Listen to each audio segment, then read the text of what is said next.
Hi and welcome to Tea Time with the Fellowship. I'm Charlie. I'm Max. And I'm Benji. We're going to talk about some things today. To start off with, Benji, what is the tea of the day? Is it green tea? Boy, you are right. It is yet again stash green tea. Wow. One day we might actually try different tea. Today is not that day though. So we're sitting here. More. Actually, due to the color of my blue cup, it looks kind of blue this time. Blue-green. It's almost like using a blue cup would make your tea look blue. We're sitting here on this February afternoon at this point. We just got a lot of snow, so various questions will be snow-themed. Oh. I didn't know this was gonna happen. I planned one of the questions about snow before there was even snow, though, which is really funny. Oh, good. Okay, so first one, we're gonna start off straight into snow. So essentially, in a situation, we're in this alternate universe, right?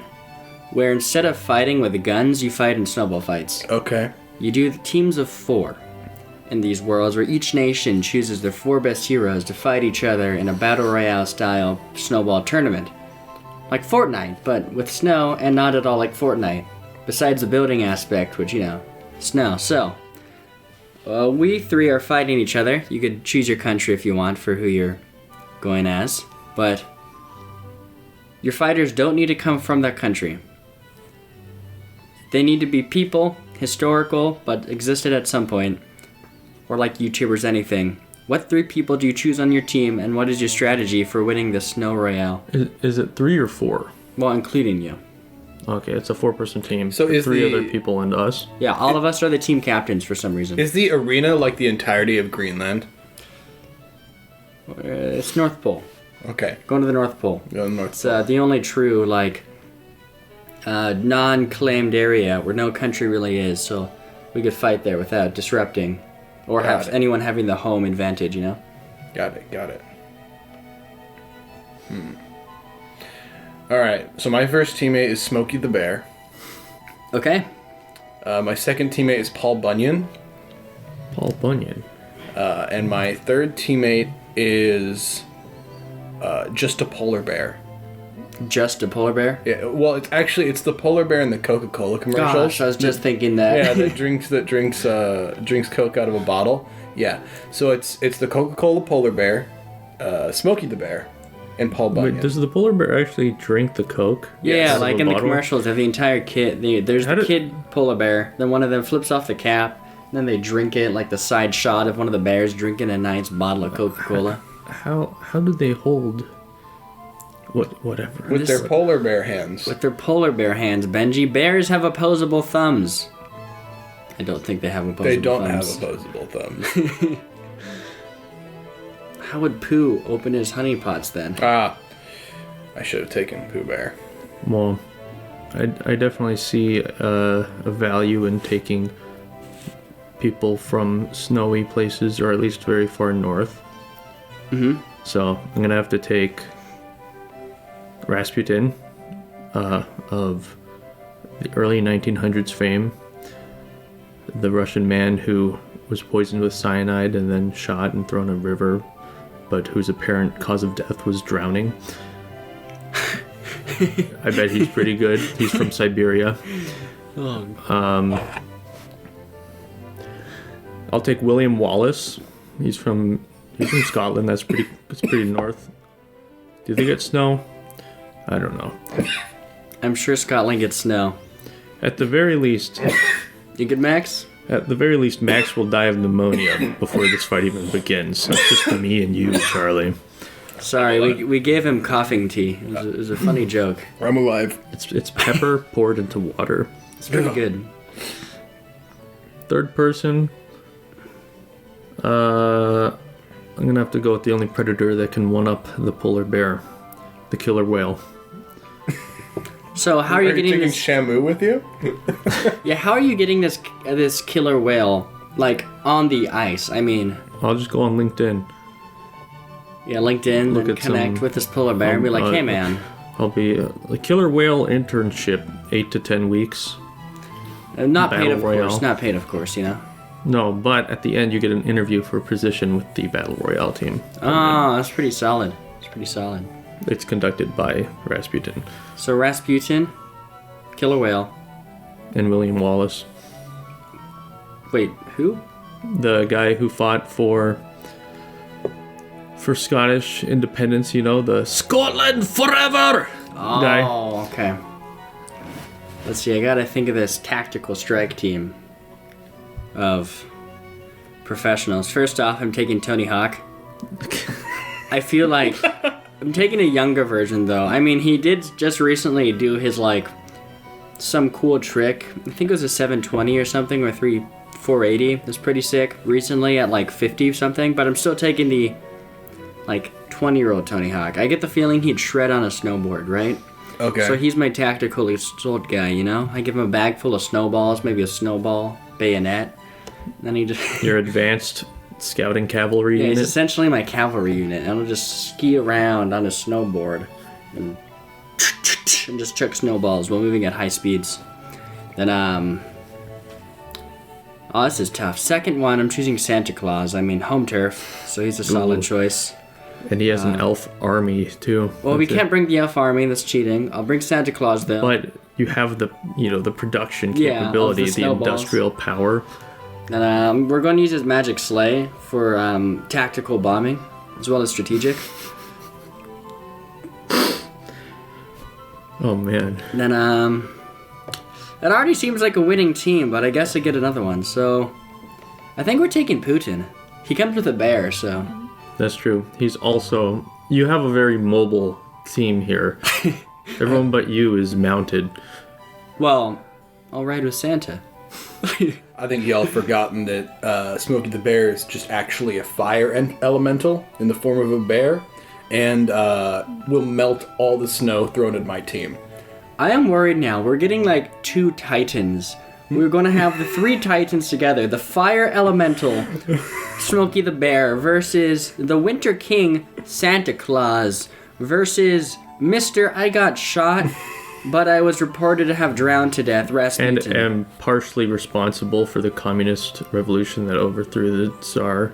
So we have... I mean, let's be honest. Santa Claus is the definition of capitalist. I mean, he makes all the money off of his elf workers versus Rasputin versus the most powerful fire elemental, Smokey the Bear. This is a battle of ideals. And you've also forgotten about Paul Bunyan, who's just a large man.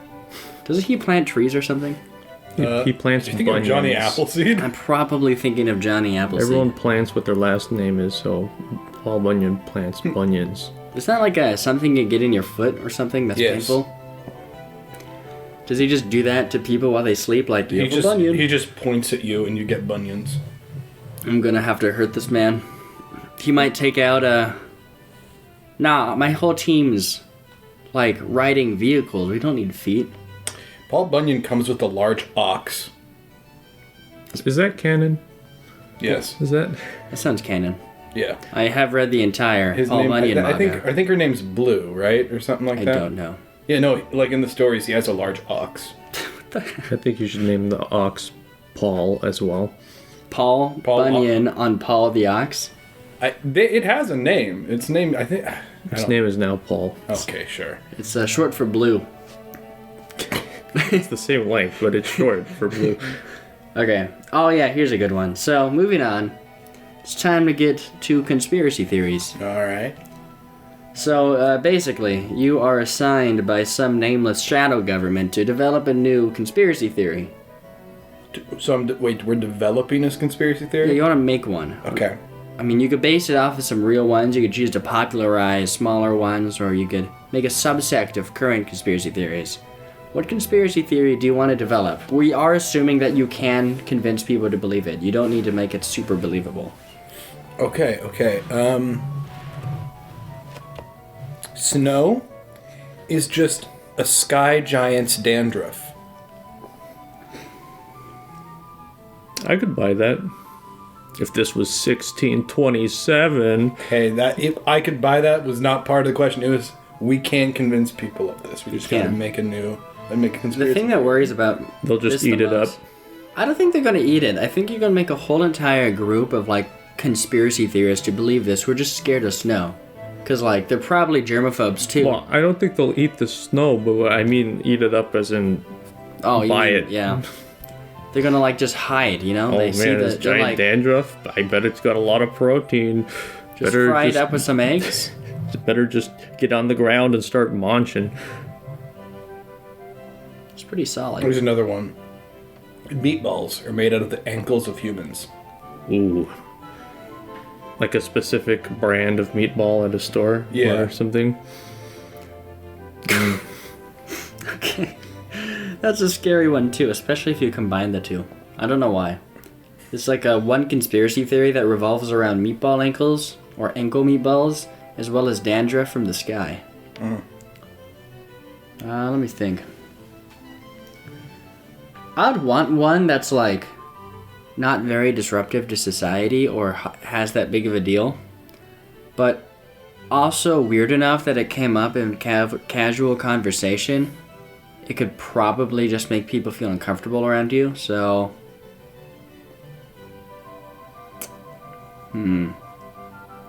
So what, like, we're being tasked with creating a conspiracy theory. What is the goal of this conspiracy theory we're creating?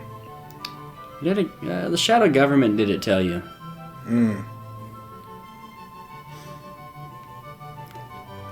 Then, from you understand, they're not trying to subjugate the masses. It's shadow government. Just has some extra funding and wants to blow it off, you know, before the end of the fiscal year, so they get the same funding for the next year. So they decided to just blow it off by having some rat wacko make a new conspiracy theory. How about all grocery stores?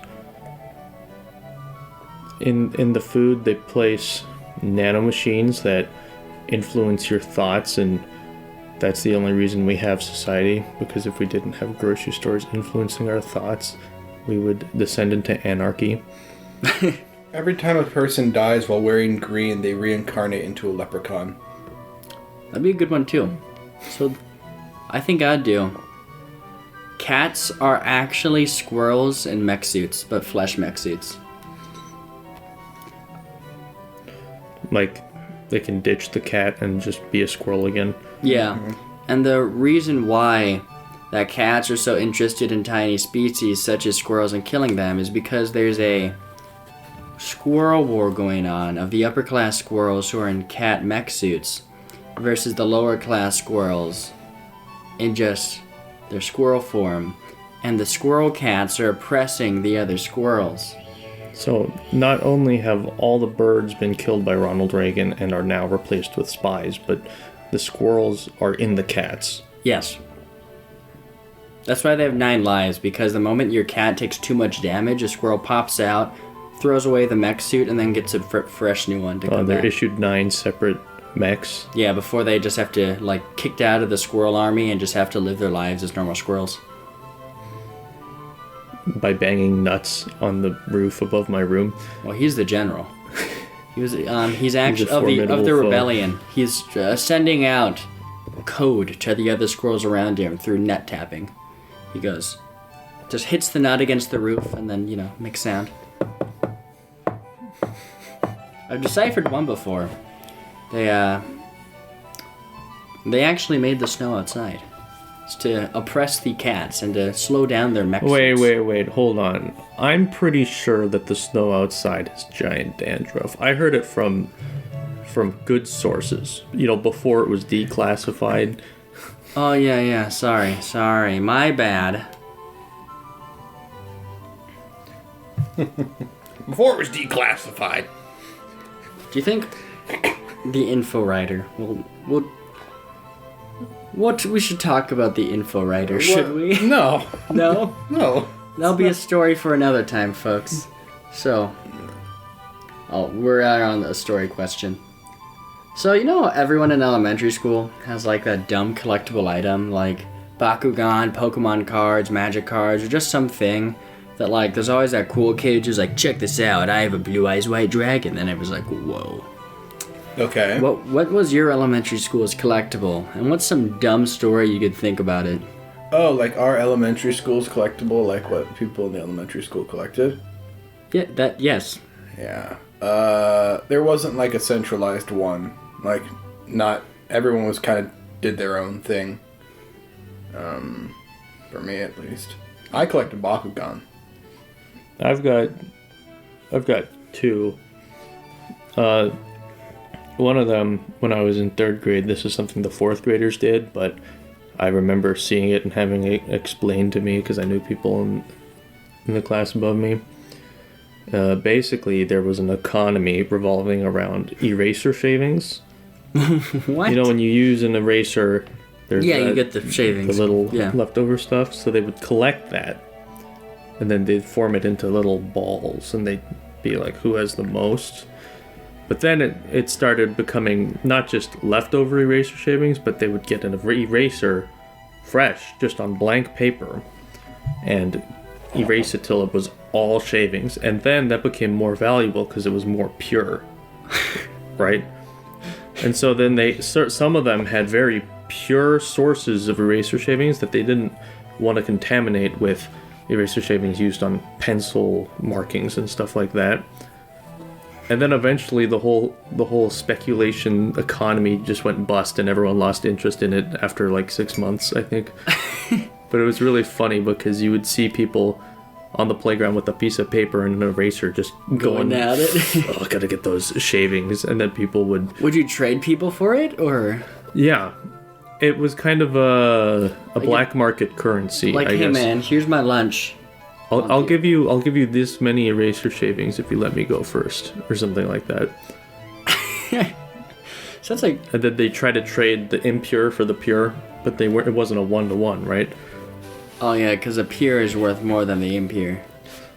The other one was there's an event the school had where you went to this park and you walked laps for some charity event, and you got a rubber band, not rubber band, but one of those bracelets, those colorful... Silly bands?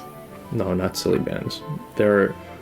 I'd say they were about a centimeter wide. Oh yeah, the ones that, do you mean those tiny bands that, like, you use to show you have support some cause or something? Yeah, that kind of thing. You could do 4 laps and get 4 different colors of them. I think it was yellow, purple, green, and red. And so, of course, you're a kid, you're young, you want the bracelet, so you walk the 4 laps, which came out to a mile or 2. You know, not unsubstantial, but then throughout the year after the event, all the kids would wear the bands they got as kind of a badge of honor for the first few days after it happened, and then people would stop wearing it because it's kind of annoying. But then some people would keep wearing it. I kept wearing it for a few months, I think, but then they started to get kind of gross, old. Well, you take them off, you wash them, but eventually they get old and stiff. And when you put them on, well, once one of them broke, I decided, okay, that's enough after a few months. But some people somehow started increasing. They must have been sourcing them from other people who didn't want them, because they would it just started like increasing a lot, like all over their arm. Yeah, they'd have 20, then it'd just be a solid mass of color. You couldn't see their skin from their wrist to their elbow. That's funny. It was pretty... I don't know what... Eventually they got rid of them, I guess, but they just really needed those, I guess. It became a status symbol of some kind, or a fashion statement. It's the best fashion statement. Something similar happened in my elementary school. It was during the freaking silly band craze. You know, everyone would take out their silly bands and show the most impressive silly bands. The dinosaurs were always popular. But, like, you'd always get the cool kids who come to school, their entire arm, like, up to their, near their shoulder, was just color of silly bands. And they just go and collect them, then show them off. But anyway, the real story goes to my brother, who's... Somehow the silly bands evolved into, like, making rubber band rope or something. Like, it was at the way end of my elementary school where it started getting big. But my brother was real into this. He would, like, make these long rubber band, basically knit them together through this thing to make real long, sometimes out of silly bands, I believe. And they were, like, real long, like, huge. And the coolest, they would try to compete to see who had the longest one. And you'd wrap it around your arm and it's covering the whole thing. Oh, there's one continuous... One continuous band, yeah. Then once my brother says, yeah, I won. I'm like, how? He says, basically, I kept doing it. I kept collecting. He has this massive one. He basically has to wrap it up and down his arm 3 times. Like, he's like, yeah, I wrapped it around the entire school bus. Oh my goodness. It was pretty funny. That's great. Dedication to the cause. We just need to come up with the next big one, man, and sell it to however... I don't know who's buying it for these 8-year-old children. I'm thinking shaped packing peanuts. I thought onto something here. Little dinosaurs. Little dinosaurs. Mm-hmm. Specifically choking hazards. I like it. It's like the sponges. The expanding dinosaurs in water. Except they don't expand, they just get kind of soggy and fall apart. It's the complete opposite. Water destroys them, not create them. But you still need to advertise, you gotta put it in water. Want to see this dinosaur dissolve? Just put it in water. Creates more demand. That's right? true. They gotta get more to stay in the noble class. What, it's kind of like bath bombs, right? You get these weird shaped ones, and you just shove it into water, then it dies. I guess. I didn't know bath bombs were alive. I don't associate sentient. bath bombs with my elementary school life. I think they started, middle school? High school? I think I've done a bath bomb once. My mom always buys people bath bombs, so I have quite a few. Alright. Here we go. Oh yeah. What do you guys think about... So, another alternate reality question that has to do with snow. I somehow came onto 2. In this reality, snow comes down from the sky when it is warm. So it's warm snow. Oh. What do you think? As in, it doesn't melt unless it's... cold. Like, you reverse physics, so then when it gets cold, it melts, and when it gets warm, it stays as snow. Okay. Is that like a thing in general? Like water freezes when it's warm? Just water. Yeah. Okay. So... Just the implications of this, Charlie. We're not talking about the physics. First of all power plants don't work. We have no power. Okay, we're taking this more from the snow perspective. Don't think about it too deep. Okay. So, are we going to be aware of the sensation of cold snow before this transformation happens? Well, you as a person gets to choose the reality, so you could go there and stay there if you want. Okay, I feel that would it would feel very wrong to hold snow in your hands and for it to get less watery because your hands are heating it up. It becomes more solid. And you're wearing shorts. And because it's snow, it doesn't melt anymore when it gets into your shoes or socks. Just becomes like rocks. Yeah. And you're like... Yeah. But it's not cold like ice. They're just soft pebbles. And they're warm. You put them together though and chuck them at people in shorts, you know? Like... If I took a flamethrower, could I solidify it? Or... Yeah. But usually for ice to solidify, it has to melt, right? And then refreeze. So what would... You need a cold thrower. A cold thrower. Like Mr. Freeze? Like Mr. Freeze. Wait, no, because he shoots ice, so that'd be warm.